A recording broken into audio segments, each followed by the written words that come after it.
Selamat datang ke laman YouTube kami. Saya Jemani. Saya Mukris dan kami ialah J. Chris.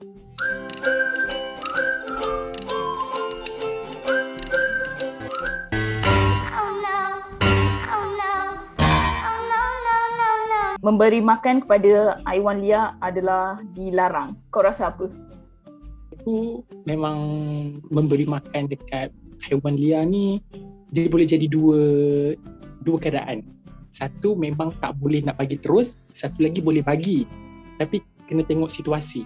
Kalau tak bagi terus, contoh situasi pertama iaitu kita tak boleh bagi terus. Jadi maknanya kita kena tengok kenapa kita tak boleh bagi terus haiwan liar makan. Sebab kemungkinan besar dia akan memberikan kemudaratan lah kepada pengguna jalan raya ke, sebagai contoh lah kan, pengguna awam kan. Satu lagi, kita boleh bagi haiwan liar makan, tapi kita kena tengok situasi dia. Maknanya kita kena tengok lah sama ada waktu kita bagi makan tu akan bagi efek tak, bagi kesan tak kepada orang sekeliling kita. Santai.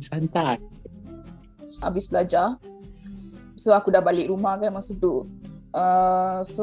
Masa tu aku dah balik. Masa tu aku perasan banyak merpati lah. Merpati dia terbang, dia berkeliaran depan rumah aku. Jadi aku dengan keluarga aku bercadang nak bagi makan lah setiap hari. Maksudnya kita bagi macam apa, bijian jagung yang dikeringkan. Giving ke jagung. Crunch.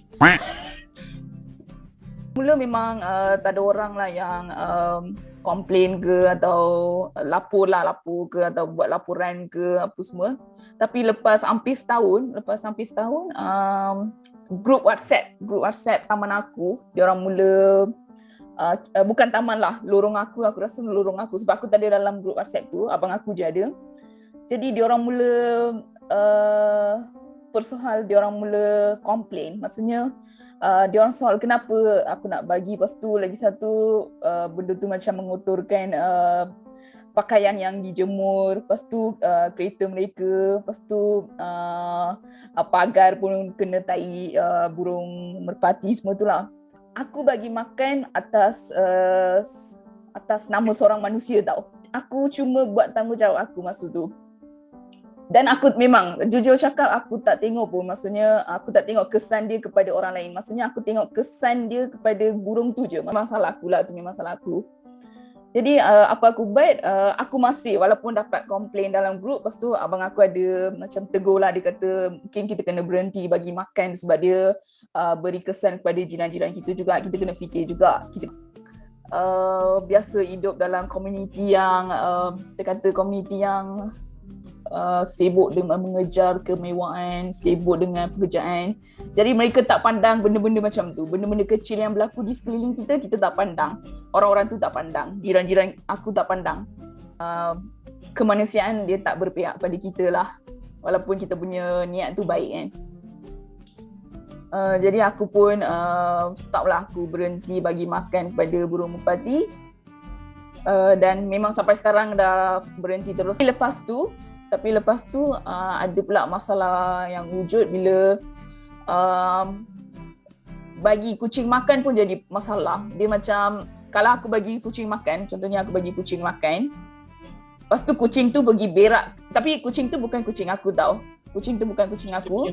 Ya, kucing terbiar. Aku bagi makan kepada kucing terbiar. Tapi kucing tu dia pergi berak kat rumah jiran aku. Contohlah, dia pergi berak kat rumah jiran aku.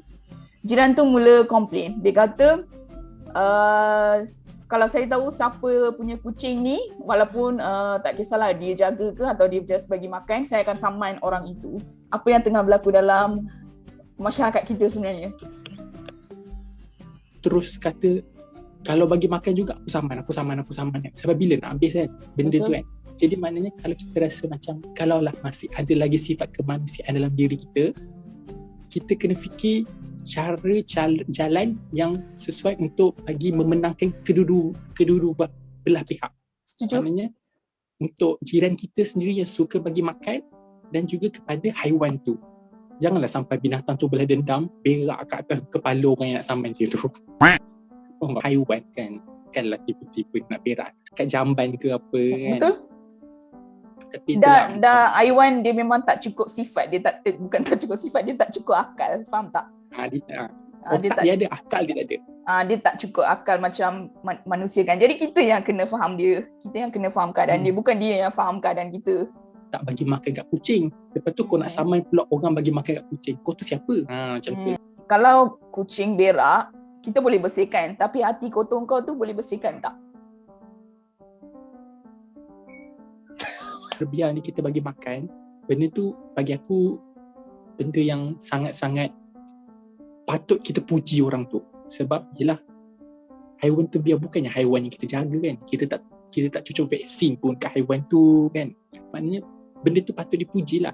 Tapi benda yang patut dikutuk, yang patut dikeji ialah orang yang memang ada haiwan peliharaan tapi dibiarkan je haiwan tersebut. Faham tak? Maknanya haiwan tu dijaga untuk bagi makan je. Bila berak, okey, haiwan tu pergilah mana-mana pun kau nak berak. Itulah aku harap lepas ni banyak jugalah kain rentang mana-mana kat semua tempat yang bukan saja tertulis larangan untuk beri haiwan makan, tetapi pada masa yang sama mungkin boleh tulis tolonglah jangan racun haiwan, ataupun boleh kata tolonglah berkeperimanusiaan, ataupun boleh kata